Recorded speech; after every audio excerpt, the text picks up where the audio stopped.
promised everyone I would show my simple way I learned how to make a wreath using what you have when I lived out in North Carolina.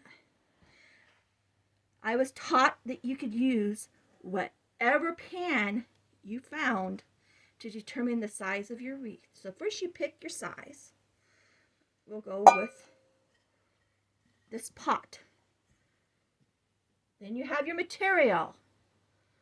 And all you have to do is proceed to push your wreath material down into the pot.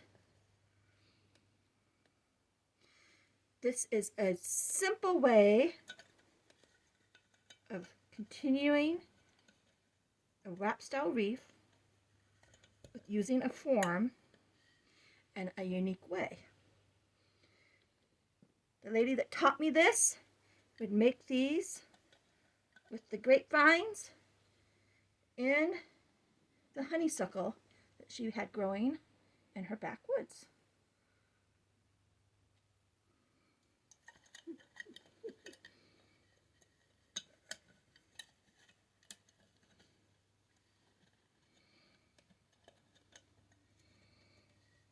You just have to make the initial shape. And just keep shoving it in the pot.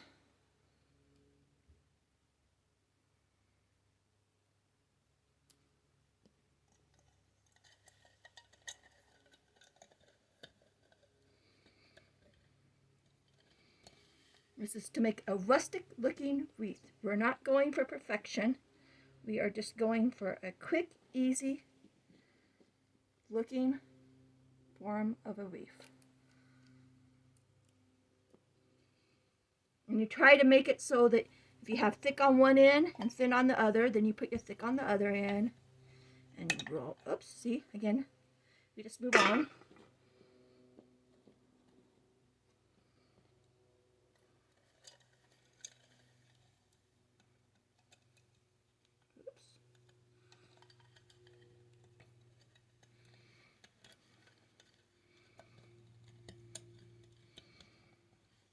And then, oh, probably need a little more in there.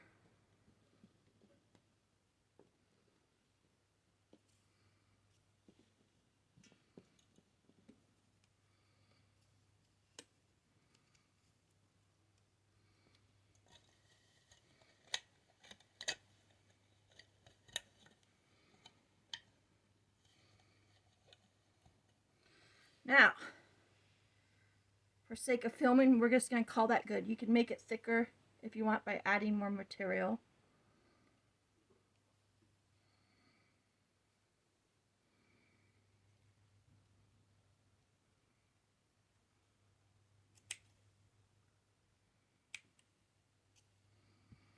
You can use wire, twine. It does not necessarily matter what material you use to secure it. We are just going to tie it at the 4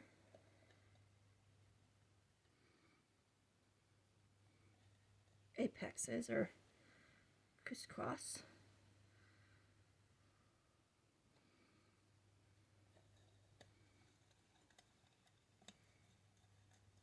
Again, this is very forgiving. You're not making a masterpiece. And with practice, and depending on your material, this material has had sat some, so it's not as forgiving as you would hope it to be.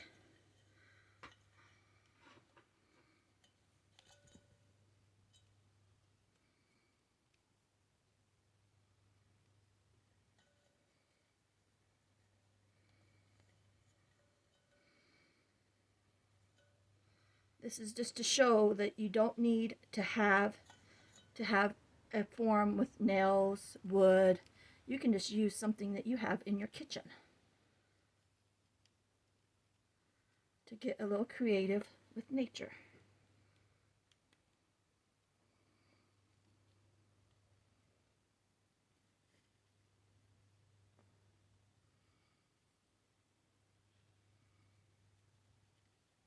Again, this is just something that is quick, easy, and doesn't cost, other than the twine I'm using, of course, which I buy at the dollar store.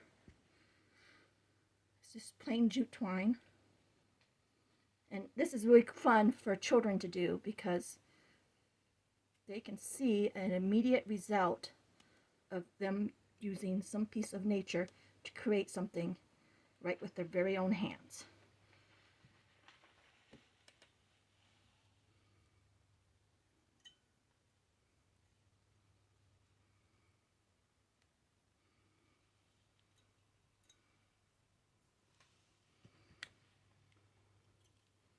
And we just trim up our edges. Again, we're not going for the best looking wreath. We're just looking for something that you would pay normally at a hobby store $1 or $2 for.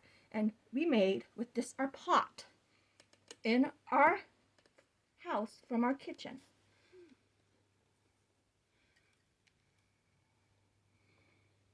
And there is your finished wreath.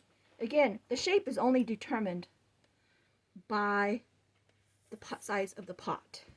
And you don't even need to use a pot. You can use a can. It does, just be careful that the edges are smooth if you're going to have a child doing it. What really works is the pudding cups. Those works excellent. Little kids can make little dollhouse wreaths. They are just an excellent way, and you can accessorize. See, this is why I collect moss in.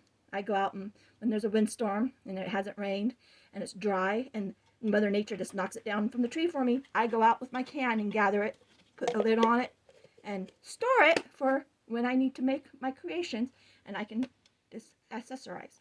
No need to buy moss where I live. Thank you for watching, and I hope you enjoy it.